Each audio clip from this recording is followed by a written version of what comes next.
deep internal divisions. Opposition activists used the 30th anniversary of the US Embassy siege to protest against their own leadership, proving a months-long government crackdown has not crushed their spirit. But as Reza Aslan now reports, armed riot police were quick to step in. At this time last year, ripping down the picture of Iran's supreme leader in public would have been almost unthinkable. Not only did protesters tear down Ayatollah Khamenee's poster, they wiped their feet on it too. The dramatic video clip was among scores posted on YouTube and social networking sites on a day Iran's opposition movement made a defiant comeback to the streets.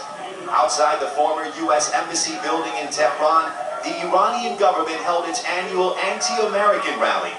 Tens of thousands of government supporters showed up and chanted, "Death to America." But as they've done since the disputed election, the opposition movement tried to disrupt and hijack the rally by showing up in huge numbers too.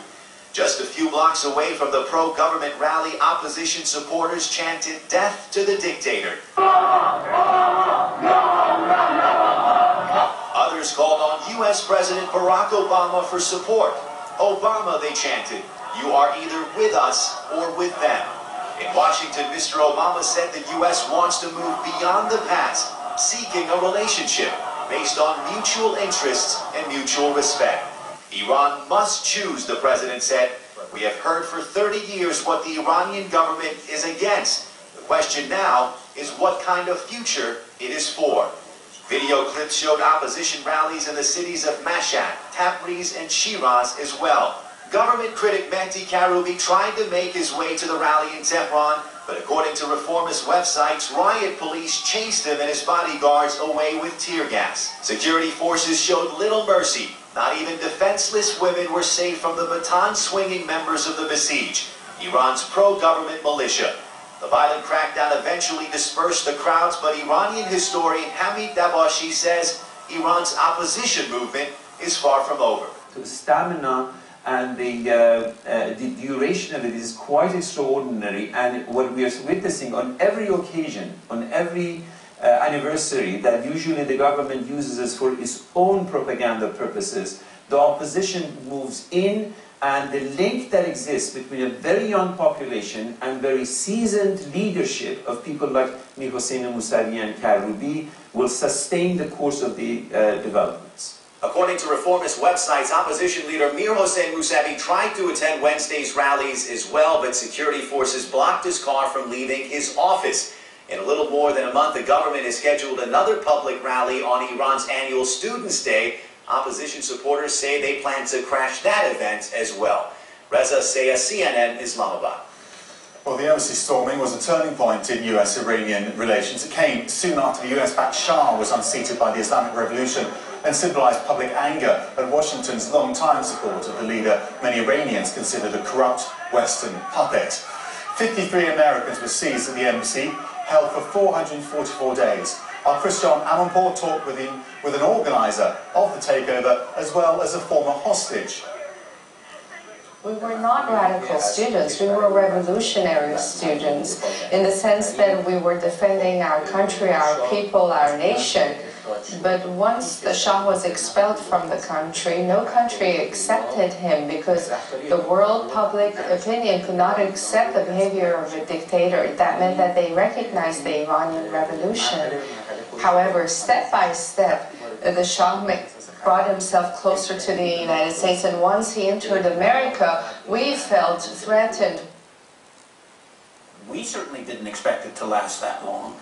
They have said they didn't expect it to last that long. But what they did, in effect, was to create a climate of lawlessness and mob rule that they and their compatriots are today the greatest victims.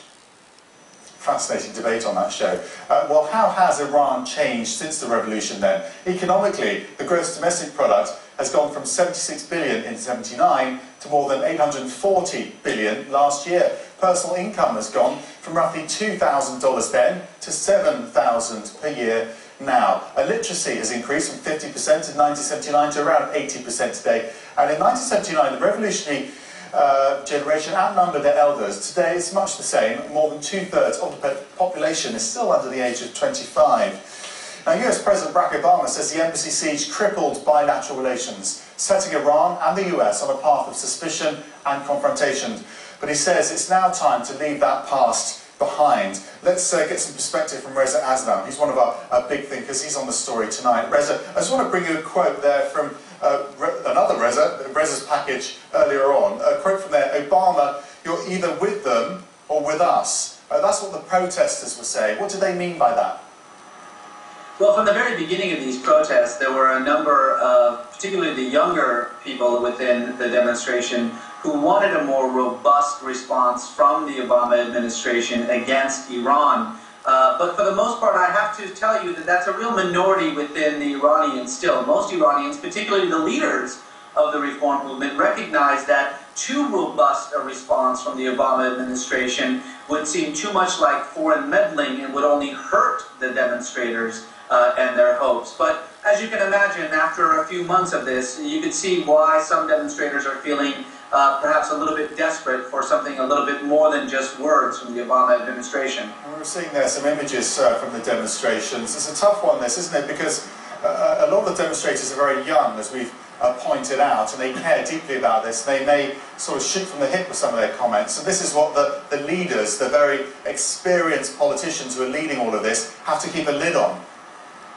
You're absolutely right. It's a very fine line that they have to walk because, as you know, the Iranian regime will grasp any reason to call all of this a foreign plot and to arrest its leaders. In fact, it's already done so. And so that also makes it very difficult for the Obama administration. Now, one thing I think that Obama has made clear in his comments today is that he is trying to think of the long-term relationship with Iran. He recognizes that in the end, the best thing that the United States could do for the democratic movement, for the reform movement in Iran, is to move towards normalizing relationships with the country so that these people will have greater economic benefits, they'll have greater access to the international community, and they'll be able to exert their aspirations for a freer, a more liberal, more democratic society.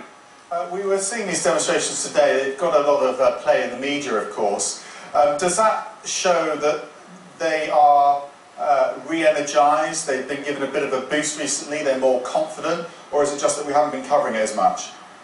To be perfectly frank, it's because we haven't been covering it that much, and it's not really the media's fault. I mean, what we need is images so that we can comment on those images, and when there are hundreds of thousands of green-clad protesters on the streets of Tehran, well, that's hard to ignore, but when the protest moves from the streets to the halls of power, where we get involved in the somewhat opaque, very difficult to understand backroom dealings taking place right now in Tehran and in Qom, that's not exactly easy to report on, but this demonstration, this movement is far from over.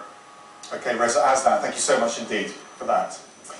Now, pulling out of the race, Japanese automaker Toyota joins the F1 exodus.